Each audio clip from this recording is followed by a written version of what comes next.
Greetings, Scholar Saunders speaking. What's current?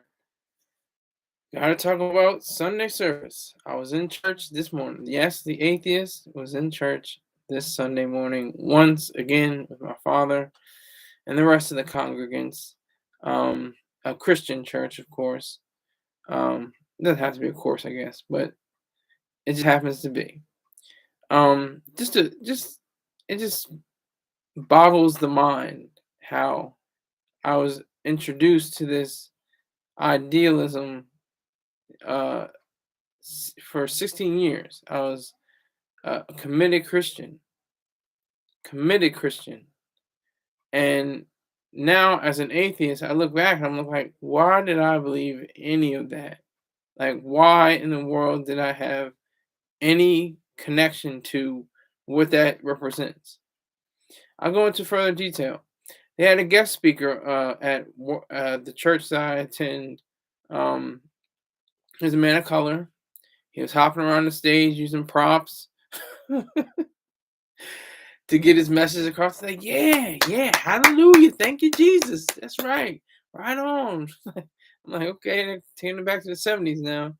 But yeah, he was very energetic. He was on task. He was on point. He didn't go off. He didn't stray off of his topic, which was basically saying you don't have to have all the pieces of the entire array of who you are. You just have to be that one little piece. And if you just have that one piece, you can build off of that piece and make more and more and more of yourself.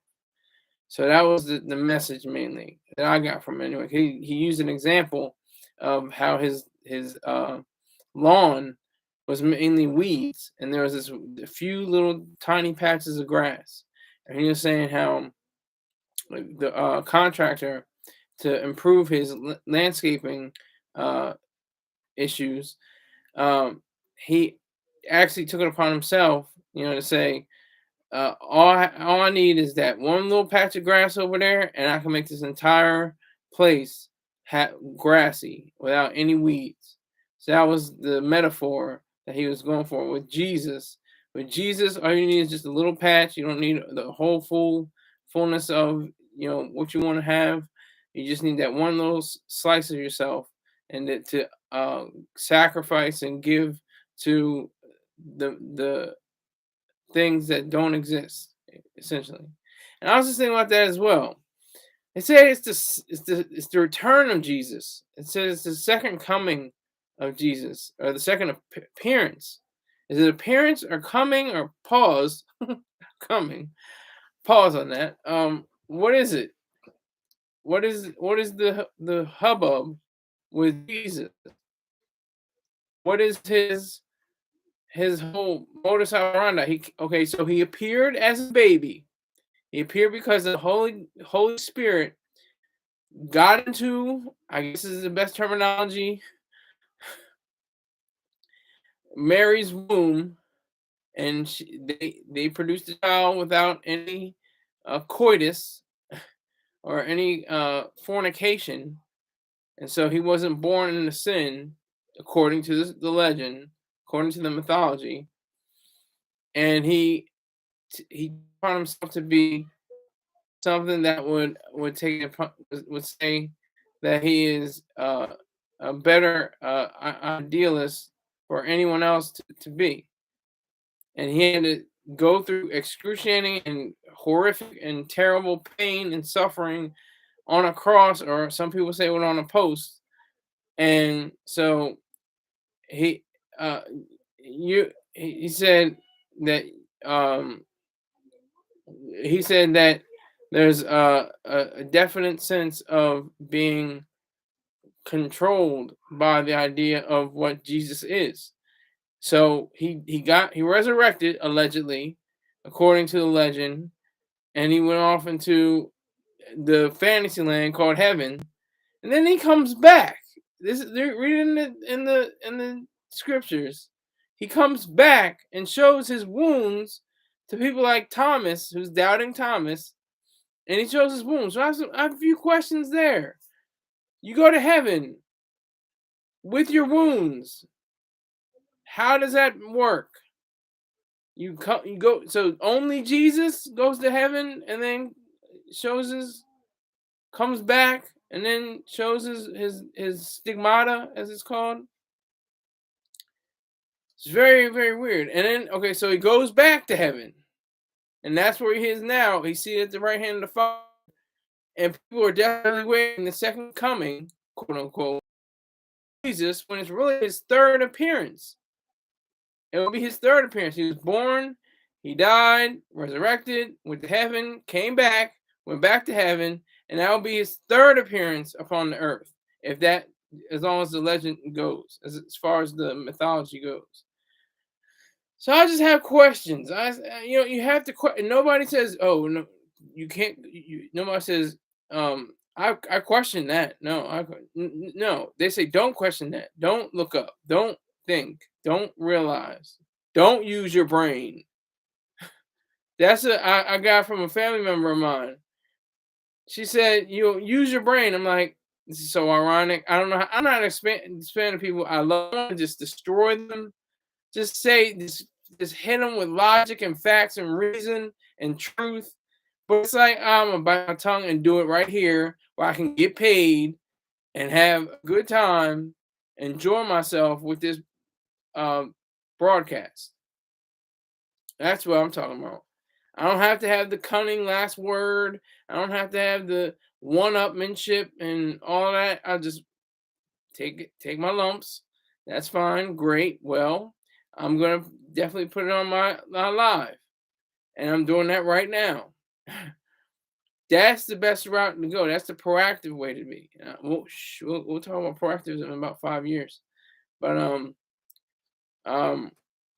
with Jesus, with the whole thing, like I'm listening to people, and they're sincere, and these are smart people. These aren't like I said, 95% of the world, we wouldn't have a world. There would be no people. There would be zero people. It would be zero people in the world that will be able to keep it moving. Even the atlases. Most of the atlases believe in God, I'm sure. The Atlas entire civilization. They most likely believe in the Gospels, believe in Jesus. A few of them are atheists, agnostics, and non-believers, skeptics, stoics, whatever you want to call them, objectivists. But very few, very slim, very, very, very little. Just like there's very little CEOs. There's mainly people under them around the world. There may be what, 1 million, 2 million, maybe 7 million, 10 million. I don't know what the figures are for the CEOs, but that's out of 8 billion people around the world. So it just goes to show you that it's a con game. I mean, it's not necessarily a con game, but it's close. It's very close. They get you in. They want you to, give up your money. Everybody needs money. Even God. God is all knowing, all seeing, all powerful. Just can't bounce a checkbook. Just can't hold on to cash. Just like George Carlin used to say, omniscient, omnipotent, and omnipresent. Just not that good with cash. It's not that good with dough. Not too good with the money stuff. But that's all right. People will find ways to donate a tithe, a tenth of their earnings, to the church, to a cause that's maybe even against their principles, or just as a sacrifice. And that's the part that just trips me up. I'm looking around, and I'm just like, all these people, who in here is really an atheist like myself? Somebody's an atheist. Somebody's close to the idea of being an atheist. Somebody is. It's got to be. There has to be somebody that wants to be completely atheistic in this crowd. And the crowd is what? I say it's about 150 people, maybe 200. And I'm just looking at it, and I'm just looking at it. I'm looking at the stage. I'm looking around, and he even said, the little part about the service, He said, here comes the piano people. They're trying to get me off the stage. They get the piano player up here, and I let the pastor, the reverend, know what time to get off, what time to get out of here. So this is early in the morning, by the way. This isn't Baptist church. This is streamlined. Hold up, let me see. I'm gonna see what it's called. I forget what it's called every single time. Association of Related Churches, ARC. That's what I think it is. Association of Related Churches. They are streamlined. They are totally on board with, anything that is, get the word, get a song, get a song, get the word, get out. That's about what they got. Not at the Baptist church, but they got news and announcements and this little kid's report card, and the choir's got another selection. Oh, here comes the pastor, and I'm just saying what I gotta say, and all that. You don't get that. They have morning worship team, then they have a brief announcements, then they talk about giving. Gotta worry about giving. Then they launch into the word, and the word's like 30 minutes, maybe 40 minutes. And you're out of there. You're out by 10:30 at the latest. You start at 9 and you're out by 10:30. Hour and a half worth of worship. I'm dumbfounded how I even entertained the idea of a Black Baptist church in Newark, Delaware. I'm just surprised that I even got involved with that any time or any point in my life. It's just amazing. It just trips me up. But somebody's in the live chat. Whoever's in the live chat, show yourself, let yourself be known. I need money, so I'm definitely saying PayPal and Cash App are up there, just in case you need to know. I'm just putting up the PayPal, Cash App. Everything else is like a distraction, but the heart of the matter is the PayPal and the Cash App. Now I'm back to zero. Okay, so what? So I don't know what I have to do. I have to tell people that I'm coming on. I thought people got notifications when I come on, or they say, FM. I'm not gonna listen to him. I'm gonna watch this live. Whatever the case may be, I got the rebroadcast, so I'm not mad. I'm not mad at all. I'm about to have 3,000 views in the past month. I'm steady climbing. This is all hustle on my own. I have no team. I have nobody backing me. I have advice and guidance through Mr. Troy Star Terrain, but that's about it. That's all I have. He has tips and ideas and advice, and he steers me in the right direction, and then I go. He's not holding my hand. He's not, the one that's gonna, baby me or anything like that. He's just giving me direction. He's giving me the black hand of guidance. So,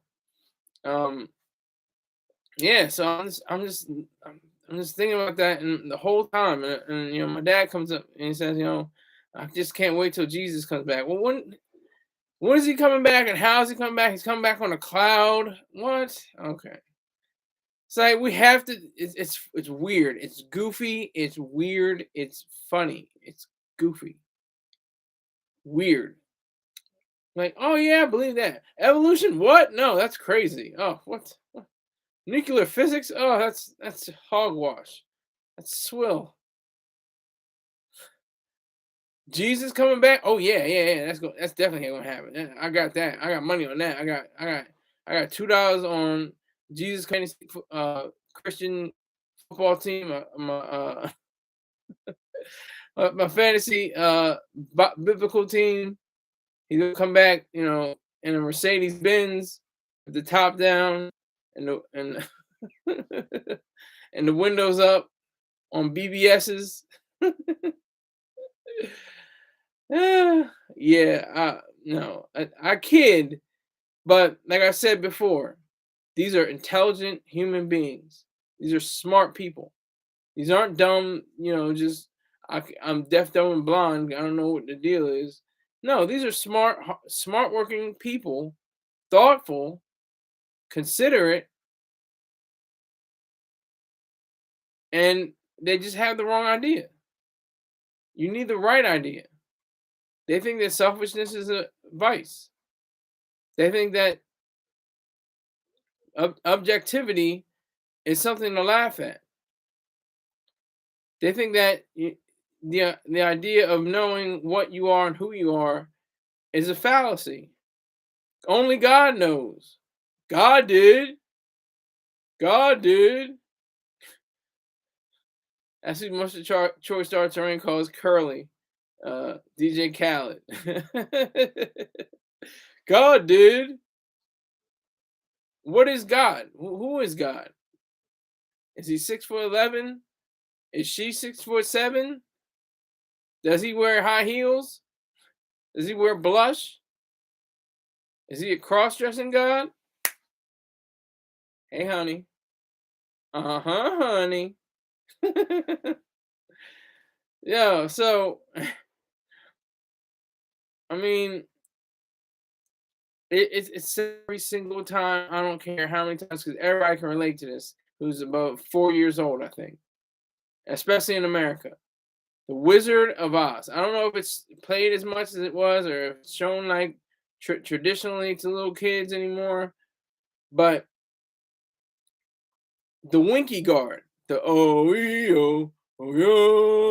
guys, those guys, they were staunch supporters and defenders of the Wicked Witch of the West. Excuse me, the Wicked Witch of the East was dropped on, had a house on her by Dorothy. She was a witch killer, but the Wicked Witch of the West, she was a commander. She was the one that was ahead of everybody, and once Dorothy again accidentally throws water to her purpose was to throw water on Scarecrow. I hope this isn't spoiling anything for anybody.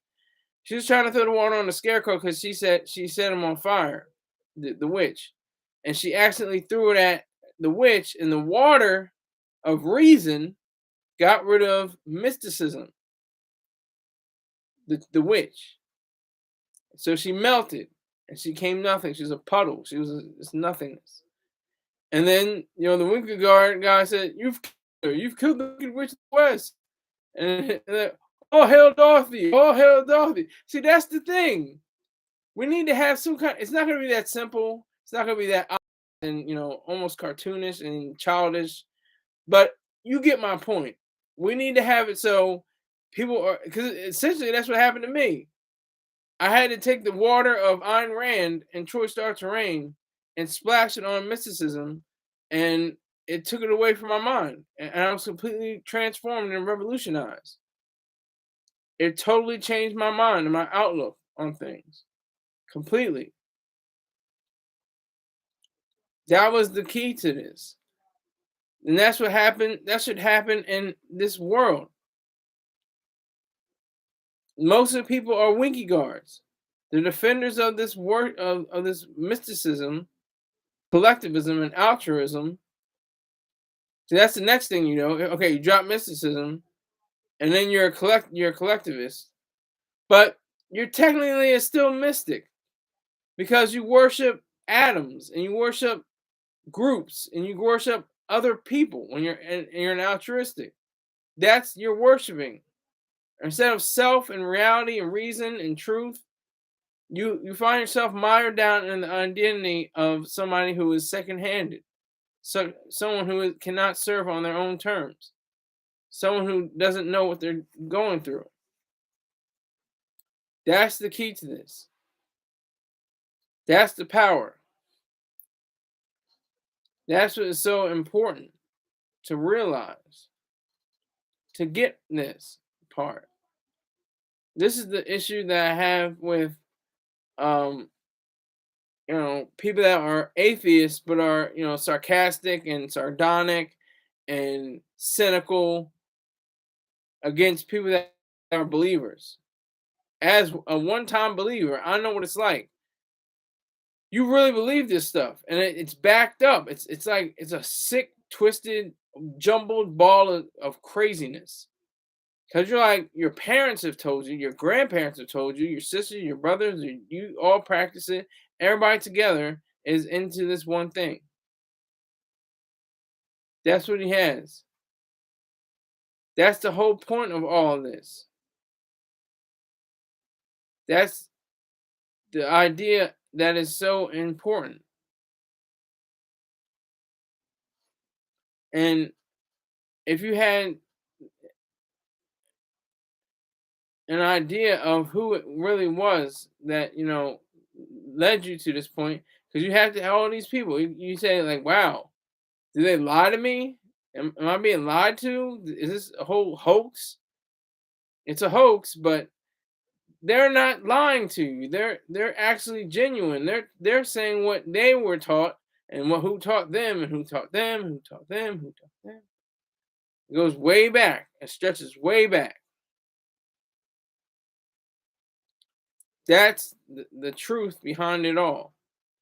That's the power behind it all. And that is what stands.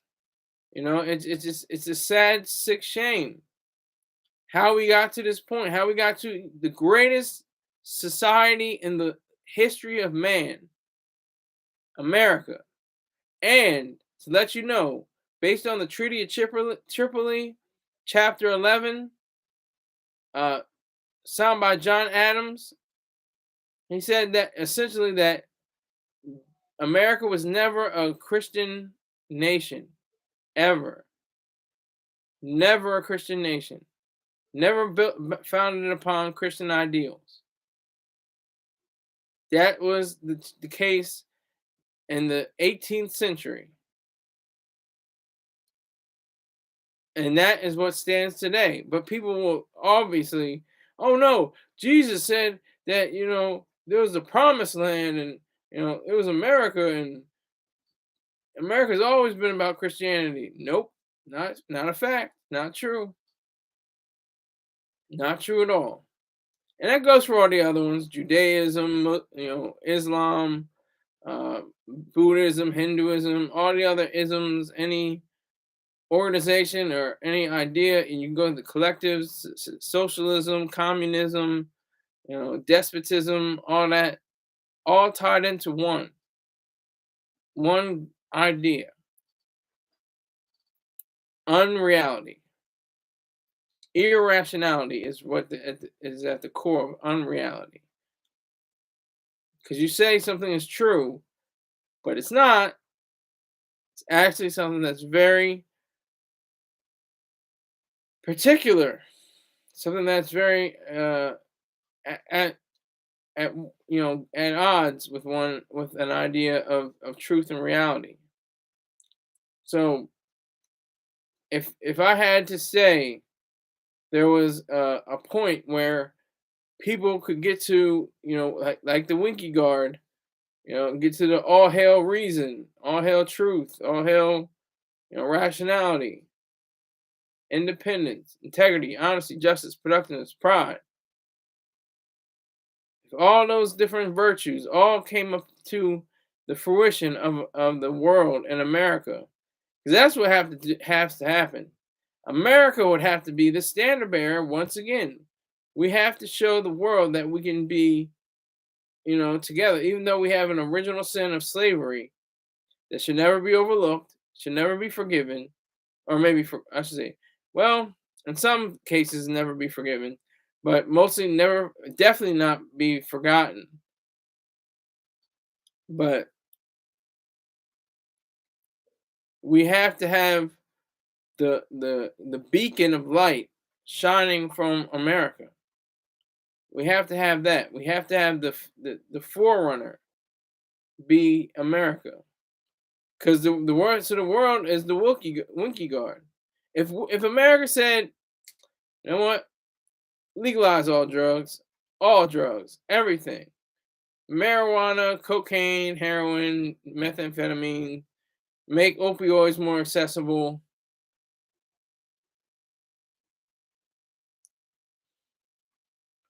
That's what it really boils down to. That will make a huge difference. The entire world would most likely follow. I'm trying. That thought just popped in my head, but I don't have an example of how America was the first, and everybody. I mean, there's too many examples, probably. You know, how America, had electricity, and we didn't invent the car, but we invented the assembly line and the 5-hour work week.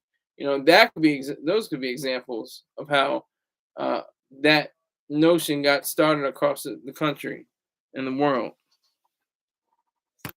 That's that's what the cut of it is. It's a total, you know, rapture. The rapture that people are waiting for should happen right now in their minds. Caught up in the rapture. They had a book series by a Christian theologian, or at least a mystic. Had a series called Left Behind. Like, and the whole idea was, don't be left behind. Go up to Christ.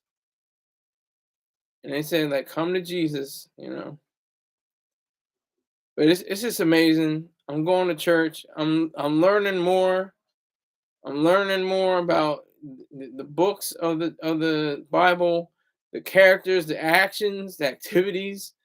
Who knew there was so much incest, rape, murder, killings, everything that most Christians would shy away from and never talk about happened in the Bible. What are you getting all so what are you fretting about now? Everything that we can talk about happened in the Bible.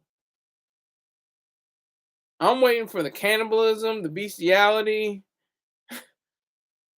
the necrophilia. That's what I'm waiting for. I'm waiting for that moment where I can understand the Bible even deeper. Because I just happened to be born in the first state in the capital on an Air Force base. Does this sound familiar to anyone? But it's true. And on the first day of summer, on my grandmother's birthday. Does that sound familiar? All right, that's for another day, I guess. A day that may never come. But I appreciate, the fact that I can go to a house of worship,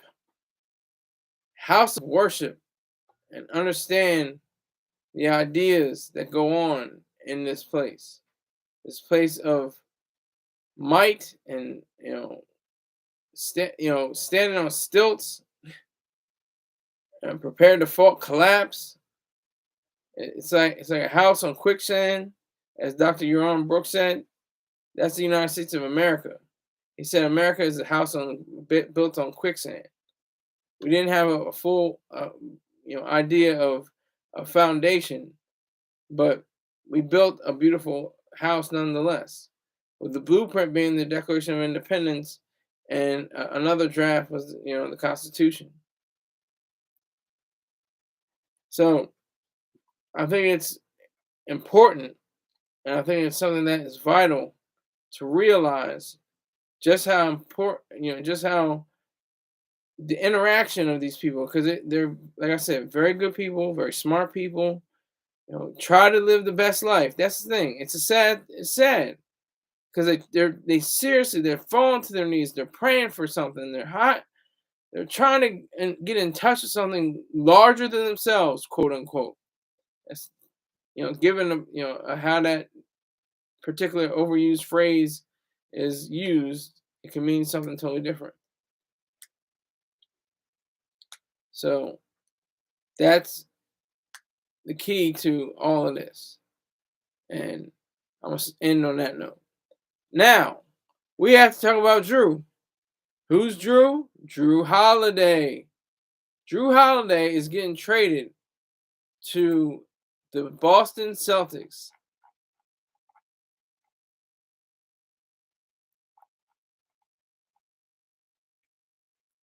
He was on the Milwaukee Bucks. And we all know what happened earlier. Damian Lillard got traded to his old team. What does that say? What does it say for the sport of basketball and NBA?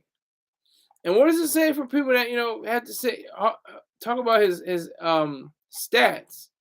He's got stats about his points, his assists, and very few else. But who cares about assists? Nobody cares about assists. Assists are like the sacrifice in baseball. Assists are like are literal assists like in hockey. Yeah, we care. He was unselfish with his ball play. That was a selfless move. He gave the ball to his teammate. How? How is that unselfish? How is that selfless? The whole point of the game is to win, right? With the eye in win and the eye in victory. So you passing the ball to an open player so he can score, she can score. That's selflessness. That's a degree of selfishness. You have more value in creating a win for your team by passing the ball. So if you have more assists, like the lead assist maker of all time, John Stockton, that man put it down on the floor, and he got it. Got into the hands of people like Karl Malone, Jeff Hornacek, and a host of other players. So when you talk about people that are scoring, they say, "Oh, Kareem Abdul-Jabbar's scoring title was taken by LeBron James, and Michael Jordan's on the top 5 or top 10 or whatever the list is." I got one like and nobody's watching. That's funny. Now one person's watching. Could it be Rick James? I don't know, but I'm having fun. I'm having a good time doing this. Jrue Holiday. Jrue Holiday had a bunch of trades going around the court.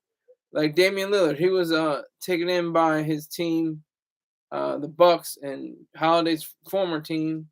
Holiday, he definitely had defensive skills.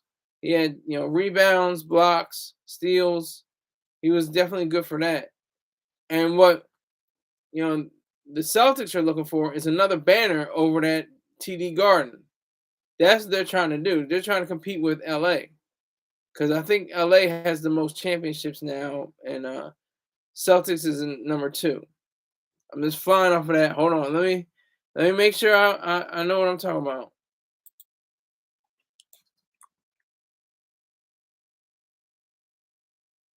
Team with most NBA champions. Okay, Celtics.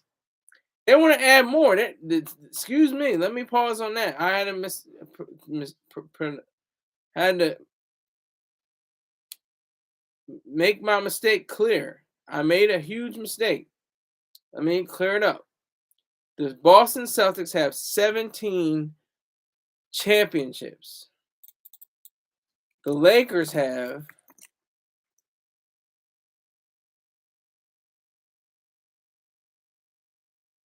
17 championships, so it's tied up. They want to break the tie. They think Jrue is going to be the one that is going to break the tie.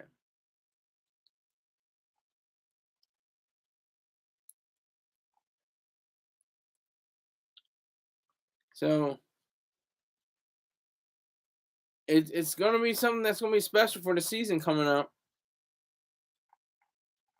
Jrue is a gold medalist. He won in I think it was either 16 or 20.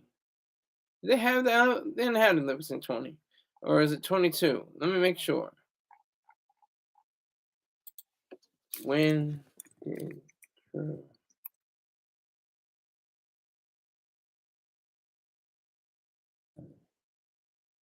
Holiday win?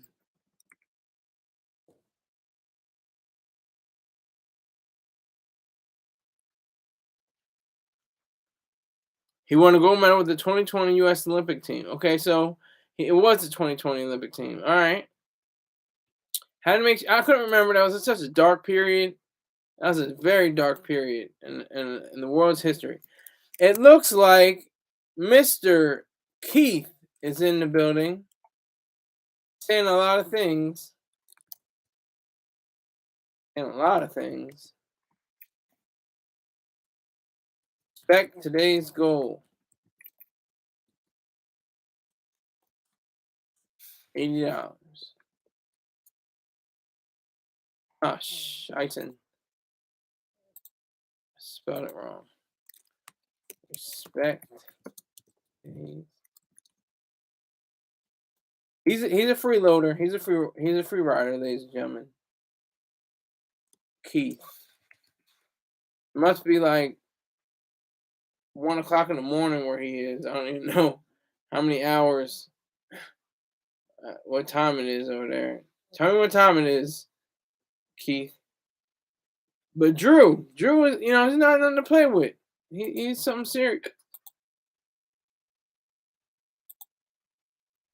He's serious. Uh-huh. Oh, please get out of here, Siri. Every time you want Siri, she's nowhere to be found. When you say something serious or something like that, then she's like, "Huh? Would you like something?" All right. Boston had to relieve themselves. Pause. And Portland also gets. This is a quote from AP, Associated Press. Gets 2 future first-round picks and a person with knowledge of the trade who spoke to the Associated Press on condition of anonymity because the deal was still pending league approval. So there's that to contend with.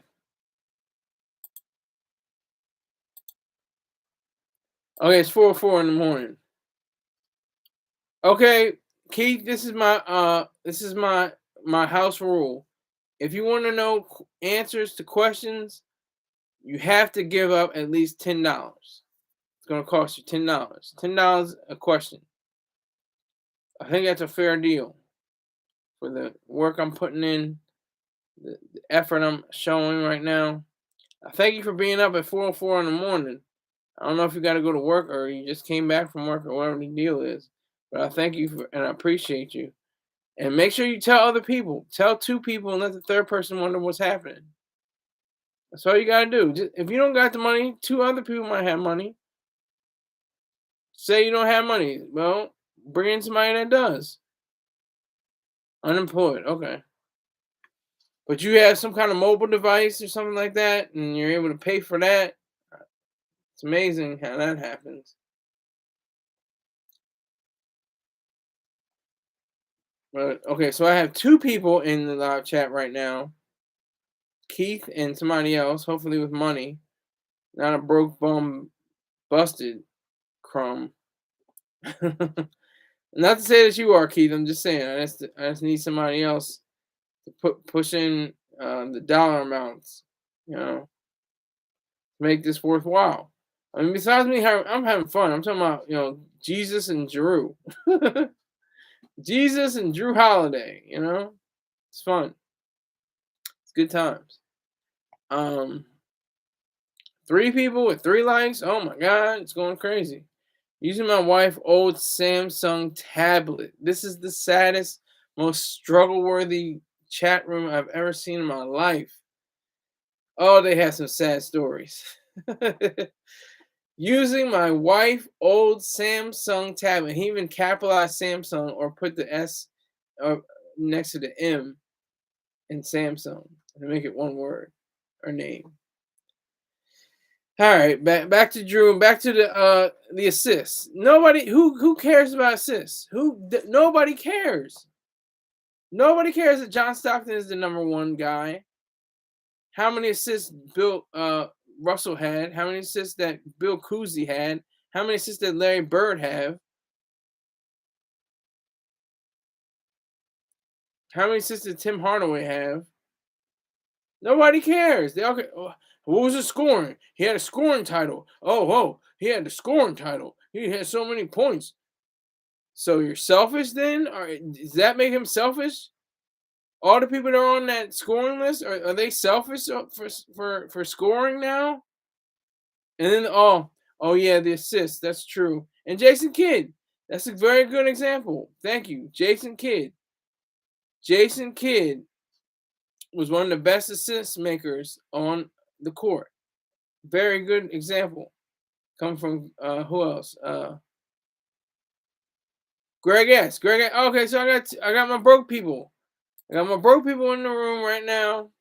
I'm appreciating them nonetheless because they haven't followed it through. Rick James followed through. He brought my story to other people, so I appreciate that.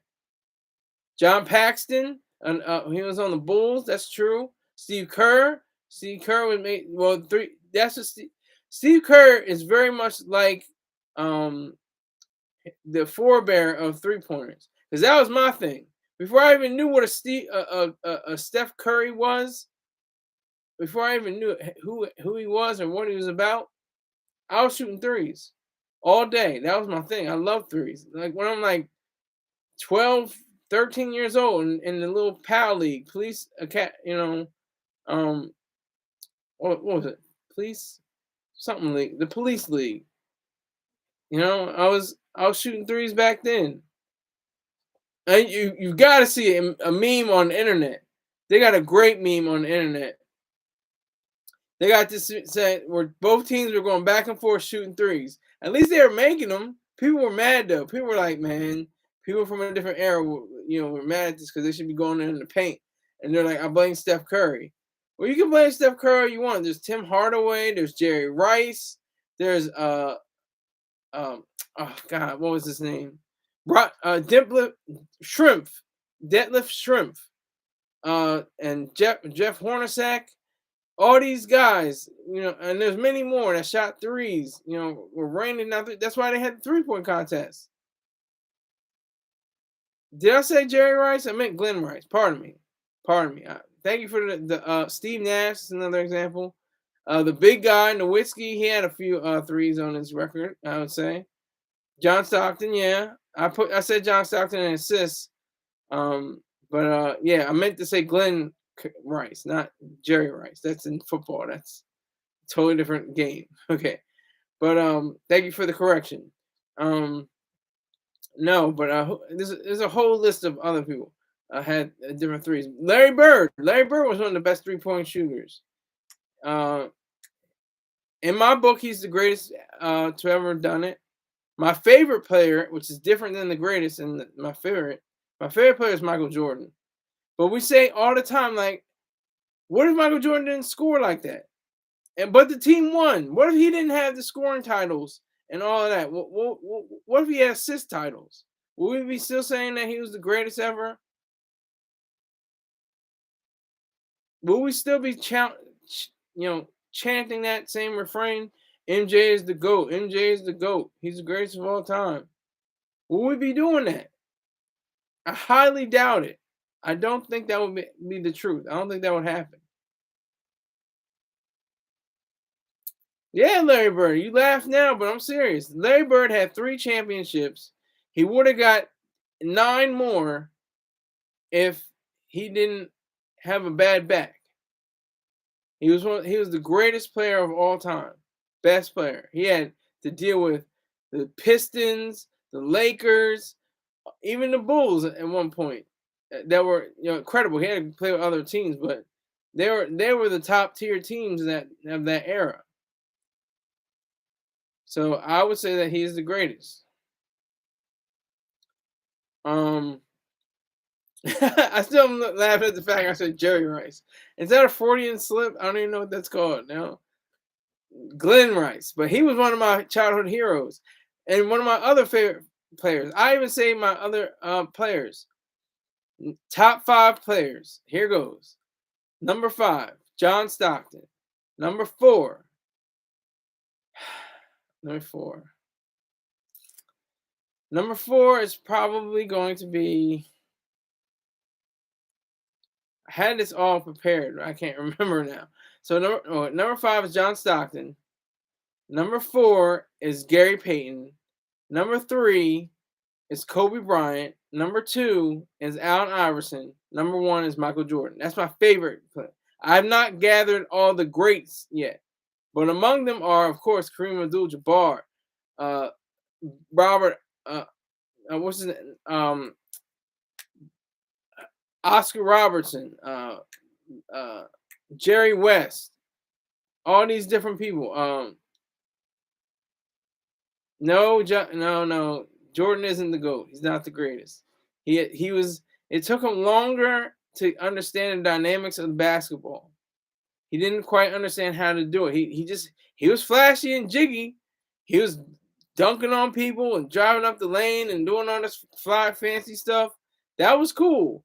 But Larry Bird had the science of the game down pat from the beginning. He knew how to play the ball game to a highest level throughout his career, not just at later.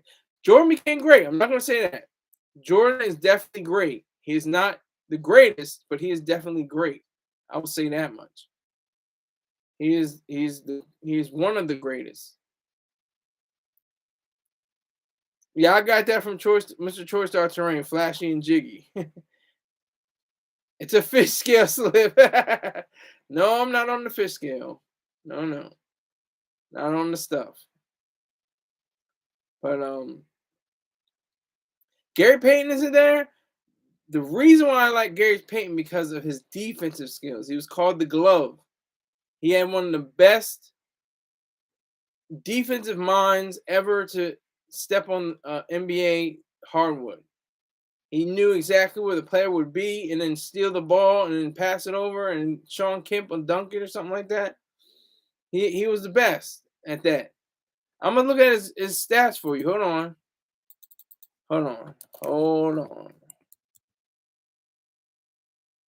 And he's a champion. He got one ring with the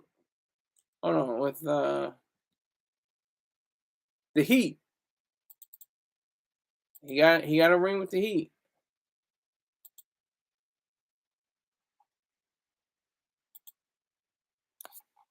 So what we have, look at this. 1-time NBA champion, 9-time NBA All-Star, 2-time All-NBA first team, 5 times All-NBA second team, 2-time All-NBA third team, NBA Defensive Player of the Year in 1996, 9-time NBA All-Defensive first team, NBA Steals leader 1996, and he was part of the NBA 75th anniversary team.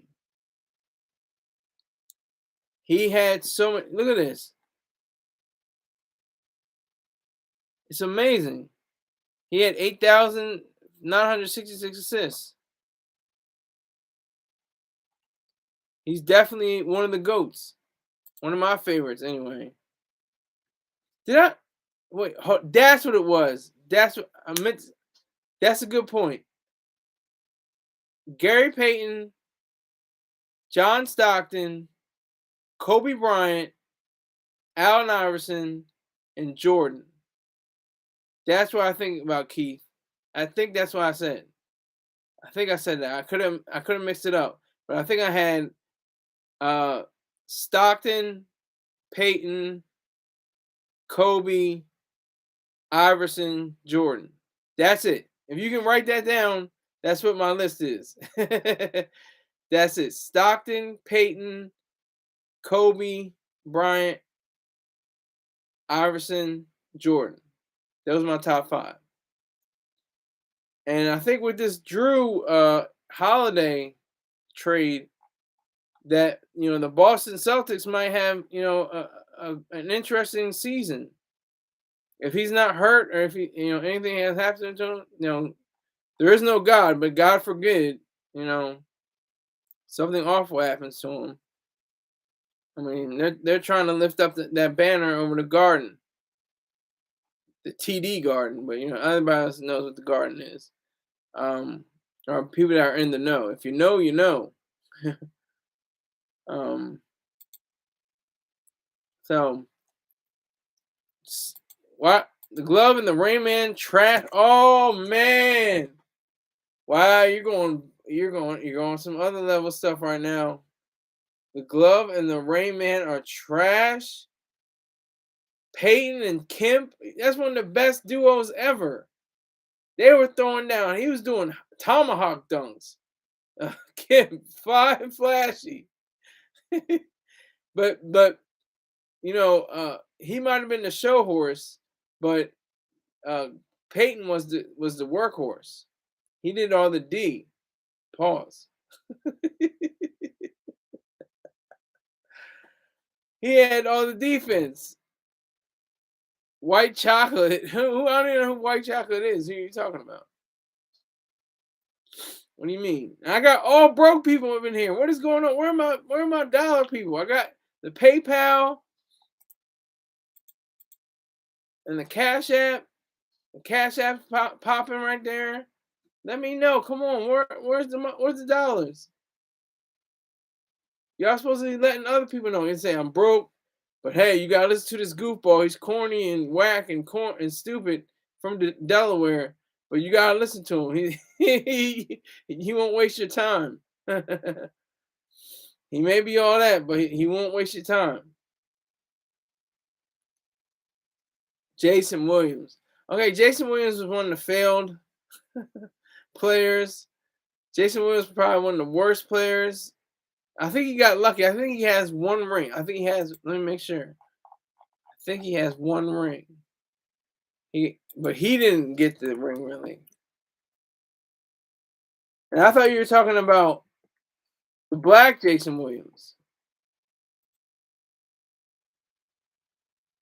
There's a lot of Jason Williams.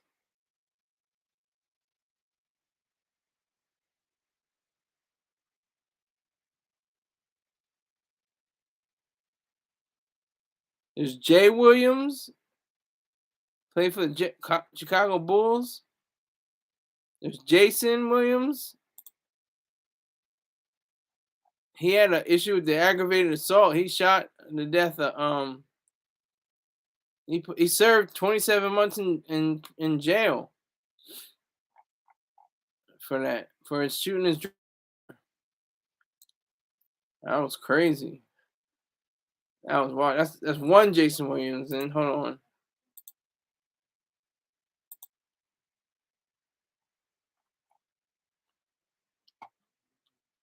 There's a few more Jason Williams.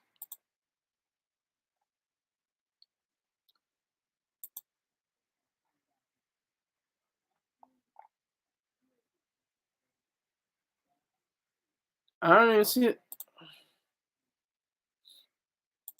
It's not showing me. What?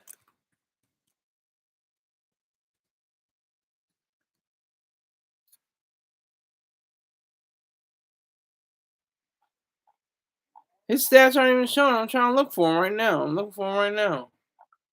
Trying to see him.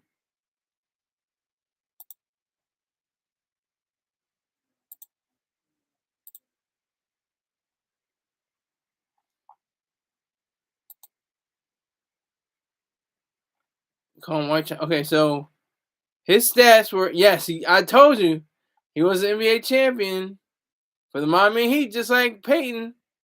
2006 NBA All Rookie First Team. That's all he amounted to. He didn't do much else. He had those crazy behind the back, upside down, through the hoop. Hold on, who is old Muff from Newark? Old Muff failed to make NFC Championship for 27 straight season. Oh.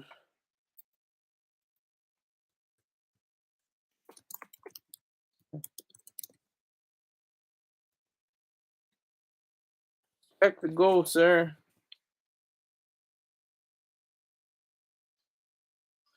So, you don't have to give me the full $80 unless you want to. You just drop off $10, $20. My PayPal account is up there earlier. This is my Cash App. I'm letting you know. Oh, this is where it gets interesting. This is where people start coming on to the show. I'm a rocker till the wheels fall off. I don't care. We can talk basketball all day. That's all I know. I don't know that much about football. I know very little about hockey. I know very little about baseball, but I know basketball. mostly from 90s, like the mid 90s to the early 2000s, and I kind of went off on it. I didn't really pay attention until LeBron James came in. Yeah, he was multiracial. That's true. The Nets. Why are you so hung up about that? Why are you so hung up, Keith? Why are you making that a point? Yeah, I see three watching now. I see that, but you gotta put in some dollars. You're a new one. We gotta break you in. We gotta we, we gotta bust you down. We gotta shake your pockets. It's a stick up. I can't even pronounce it. Is it old Amu from Newark? Newark? I can't even pronounce it. If you put that in phonetics, it will be all right. We'll see how far this goes. I'm gonna see if I can get a few dollars out of y'all. But no, this is basketball. This is Jrue Holiday. He's getting this trade in. That's the thing that gets me. That's what Mr. Troy Star Attorney calls it. It's a $40 million slave trade. That's all it is. I mean, our multi-million-dollar slave trade. The NBA. There's no loyalty to a team anymore. There's no loyalty to being on one team and lasting your whole career, like Kobe, like Jordan, like Larry Bird. You stay with that one team. Jordan took a pay cut. If you didn't know that, he took a pay cut to continue playing with the Bulls. If you didn't know that, yes, he did. He only made $93 million in the basketball. It's weird to say only $93 million, but in his circle of influence, he only made 93 million. It took endorsements, and of course the Jordan logo brand took in $3.3 billion. That's amazing right there. And so he definitely made the right choice by siding with Nike, because he knew that he wouldn't get as much money from the NBA. That's what we gotta think about all the time. These players play for a window of 5 to 10 years, and then they're gone and forgotten about. And if they got a dealership or a car wash, or they're selling sofas and mattresses at their local mall, that's what happens. That's what's real. I talked about Damian Lillard. I talked about Damian Lillard earlier. I was saying how he went from the Portland Trail Blazers to hold on. Where'd he go? He went from Blazers to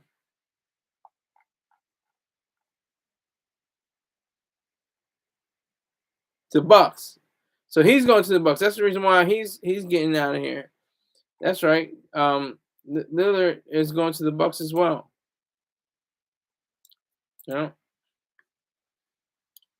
So it just gets to a point where we have to recognize that all of the ideas of having sports, which just means diversions, doesn't really amount to science and technology and medicine and other pursuits that human beings have gone down, art, different things like that, literature. But it's something that keeps our minds focused, keeps our thoughts going, keeps our metaphor for life going. You see somebody having a bad day, having a break, and then they come through and they have a wonderful performance. You want to say that is part of your life. That's part of your journey and what you want to be and how you want to do it. So, to wrap up all of this, since I only have broke niggers in my live, I'm not going on for another hour. So I appreciate those who did come in the room. I got 3 people strong, three likes. So I appreciate it. Unless somebody wants to send me some money right now, I'll keep the show going. But once the time goes to 1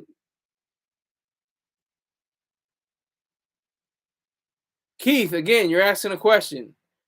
Put a dollar amount to that, and then maybe I can answer it. But I don't think that's true anyway. I don't think I said that. I didn't say that. Definitely, I didn't say anything like that.